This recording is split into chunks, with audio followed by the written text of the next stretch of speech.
என் அன்பு சகோதர சகோதரிகளே, இயேசு கிறிஸ்துவின் இனிய நல்ல நாமத்தில் என் அன்பின் வாழ்த்துக்கள். இன்றைய முத்து என்னும் இந்த சிறிய தியானத்தின் மூலமாக உங்களை சந்திப்பதில் நான் மகிழ்ச்சி அடைகிறேன். எகிப்திலிருந்து கானானுக்கு இஸ்ரவேல் ஜனங்கள் போன ஒவ்வொரு பாளையம் இறங்கின இடத்தையும் தான் நாம் இந்த லெந்து நாட்களில் நம்ம தியானித்து வருகிறோம். பிரியமானவர்களே, அந்த வரிசையிலே என்னாகமம் 33ஆம் அதிகாரத்தின் 27வது வசனத்தை நான் வாசிக்கிறேன். தாகாத்திலிருந்து புறப்பட்டு போய் தாராக்கிலே பாளையம் இறங்கினார்கள். இந்த வார்த்தை தாராக் என்று என்னாகமம் 33ஆம் அதிகாரம் 27-28 வசனங்களிலே தாராக் என்று வாசிக்கிறோம். ஆனால் இதனுடைய எபிரேய மொழியாக்கம் தேராகு. தேராகு என்ற வார்த்தை தான் எபிரேயத்திலே கொடுக்கப்பட்டிருக்கிறது. ஸோ தேராகு என்பது இரண்டு இடத்திலே பயன்படுத்தப்படுகிறது. ஒன்று, இடத்திற்கு சொல்லப்பட்ட ஒரு வார்த்தை, அதாவது என்னாகும் 33:27. மற்றொன்று, ஆதியாமத்தின் புஸ்தகத்திலே 11ஆம் அதிகாரத்தில் தேராகு என்று சொல்லி ஆபிரகாமுடைய தகப்பனை குறித்து நாம் வாசிக்கிறோம். ஸோ தேராகு, இந்த தாராக், இந்த ரெண்டு வார்த்தையும் எபிரேய மொழியில் ஒன்று தான். ஸோ இடத்தின் பெயராக பயன்படுத்தும் போது தாராக் என்றும், ஒரு நபரின் பெயராய் பயன்படுத்தும் பொழுது தேராகு என்றும் அங்கே சொல்லப்படுகிறது. ஆனால் எபிரேய மொழியில் ரெண்டுமே தேராகு என்று தான் இருக்கிறது. தேராக் அப்படின்ற வார்த்தை இது மனுஷருக்கும் பயன்படுத்தப்பட்டிருக்கிறது. ஆனால் இதனுடைய அர்த்தம் என்னவென்று சொன்னால் அலைந்து திரிபவர், தாமதம், ரெண்டு அர்த்தங்கள் கொடுக்கப்படுகிறது. தேராக் என்றால் அலைந்து திரிபவர், தாராக் அலைந்து திரிபவர், வாண்டரிங், அதாவது ஒரு நிலையற்ற தன்மையை குறிக்கின்ற ஒரு வார்த்தை. தாமதம் என்ற இன்னொரு அர்த்தமும் இந்த தாராக்குக்கு கொடுக்கப்பட்டிருக்கிறது. அலைந்து திரிந்து கிடைக்க வேண்டிய நன்மையை கிடைக்க வேண்டிய நேரத்தில் நான் பெற்றுக்கொள்ளாமல் தாமதமாய் போகிறது. அலைந்து திரிவது, அந்த நன்மையை பெற்றுக்கொள்வதற்காக அலைந்து திரிவது, இதை தான் அங்கே தாராக் என்ற வார்த்தைக்கு பயன்படுத்தப்படுகிறது. ஏன் அலைந்து திரியணும்? என்னாகமத்தின் புஸ்தகம் 32ஆம் அதிகாரம் 13வது வசனத்தை நான் வாசிக்கிறேன். என்னாகமம் 32:13. அப்படியே கர்த்தருடைய கோபம் இஸ்ரவேல் மேல் மூண்டது. கர்த்தருடைய சமூகத்தில் பொல்லாப்பு செய்த அந்த சந்ததி எல்லாம் நிர்மூலமாக மட்டும் அவர்களை வனாந்திரத்திலே 40 வருஷம் அலைய பண்ணினார். பாருங்க, தேவன் அவர்களை அலைந்து திரிய பண்ணினதற்கான காரணம் தேவனுடைய கோபம் என்று வாசிக்கிறோம். அநேக நேரங்களில் நமக்கு கிடைக்க வேண்டிய ஆசீர்வாதங்கள் அது கால தாமதமாகி கொண்டிருக்கிறது. அதை அடைவதற்காக அலைந்து திரிகின்ற ஒரு வனாந்திரமான அனுபவம் பலருடைய வாழ்க்கையில் இன்னைக்கும் இருக்கு. அருமையான தேவனுடைய பிள்ளைகளே, ஒருவேளை இன்னைக்கு நீங்க பல நேரங்களிலே இப்படிப்பட்ட சூழ்நிலையின் வழியாய் கடந்து போயிட்டு இருக்கலாம். சோர்ந்து போகாதீங்க. நீங்க ஒருவேளை அலைந்து திரிந்து கொண்டிருக்கிற ஒரு நிலைமையில இருப்பீங்க அப்படின்னா, ஏன் இந்த நிலை? ஒரு 3 காரியத்தை நான் சொல்லி நான் ஜெபிக்கிறேன். எதுக்காக நாம் அலைந்து திரிகிறோம்?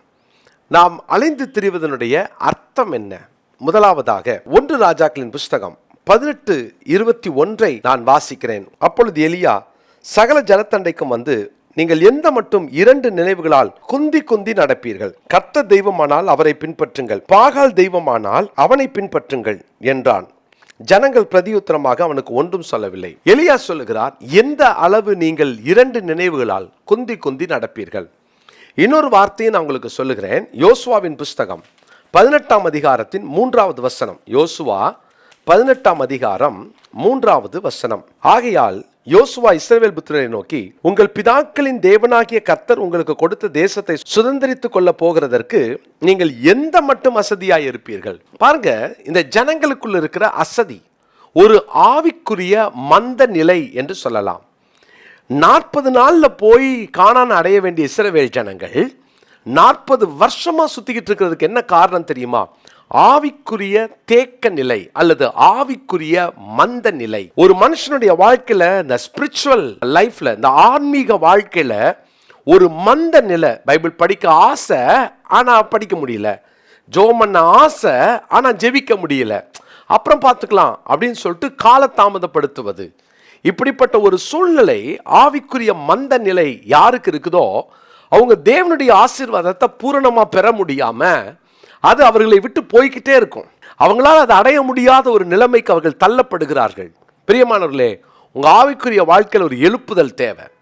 அதுதான் இந்த தேராக் என்ற வார்த்தையினுடைய ஆழம். வனாந்திரத்தில் எவ்வளவு நாள் நீ அலைந்து திரிய போற? அதனால தான் கர்த்தர் அந்த இடத்துக்கு கொண்டு வந்து அவங்களுக்கு ஒரு பாடம் சொல்லி கொடுக்குறார். எத்தனை காலம் நீங்க அலைந்து திரிய போகிறாய்? எவ்வளவு காலம் நீ மந்தமா இருக்க போறீங்க? எவ்வளவு காலம் அசதியா இருக்க போறீங்க? இனி எத்தனை வருஷம் சுத்த போறீங்க? இன்னைக்கு சுதாரித்துக் கொள்ளுங்கள். என்னைக்கும் அடைய வேண்டிய ஆசீர்வாதம் இன்னைக்கு வரைக்கும் என்னால் அடைய முடியாம போறதுக்கு என்ன காரணம்? ஆவிக்குரிய மந்த நிலை இன்றைக்கு மாறட்டும். இரண்டாவதாக, இந்த அலைந்து திரிபவன் ஏன் வனாந்திரத்தில் அலைந்து திரியணும்? லேவியராகமத்தின் புஸ்தகம் 26ஆம் அதிகாரம் 26வது வசனம். உங்கள் அப்பம் என்னும் ஆதரவு கோலை நான் முறித்து போடும்போது 10 ஸ்திரீகள் ஒரே அடுப்பில் உங்கள் அப்பத்தை சுட்டு அதை திரும்ப உங்களுக்கு நிறுத்த கொடுப்பார்கள். நீங்கள் சாப்பிட்டும் திருப்தி அடைய மாட்டீர்கள். நீங்கள் திருப்தி அடைய மாட்டீர்கள்.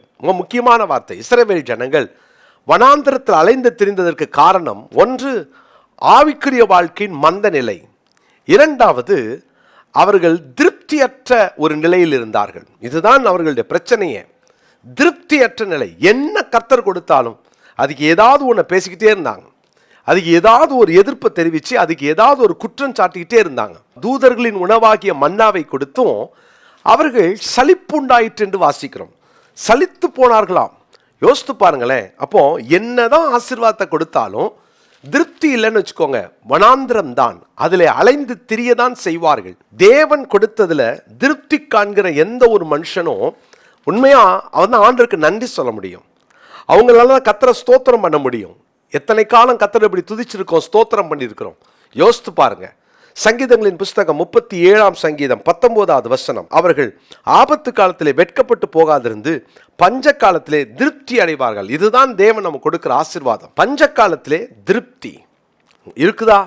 என்ன இருக்க இல்லையோ ஒரு திருப்தி உங்களுக்குள்ள இருக்கணும். அருமையான தேவனுடைய பிள்ளைகளே, ஆண்டவர் உங்கள் வாழ்க்கையில ஒருவேளை இன்னைக்கு ஒரு விதத்தில் உங்களை நடத்தி கொண்டிருக்கலாம். அது ஒருவேளை உங்கள் எதிர்பார்த்த அளவு இல்லாமல் இருக்கலாம். சோர்ந்து போகாதீங்க. அதிலே ஆண்டவருக்கு ஸ்தோத்திரம் பண்ணி திருப்தியோடு வாழ்வதற்கு பிரயாசப்படுங்கள். இல்லை என்றால் அலைந்து திரிவோம். மூன்றாவதாக, அலைந்து திரிவது எதை குறிக்கிறது? உபாகமத்தின் புஸ்தகம் 8ஆம் அதிகாரம் 2ஆம் வசனம்.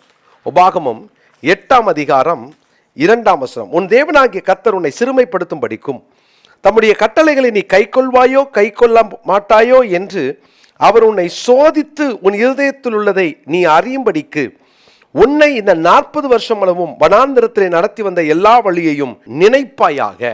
நான் இந்த 40 வருஷமும் உன்னை சோதித்தேன். ஆண்டவர் சோதித்தார். அலைந்து திரிவதற்கு காரணம் என்ன? ஜெயிக்காத நிலை.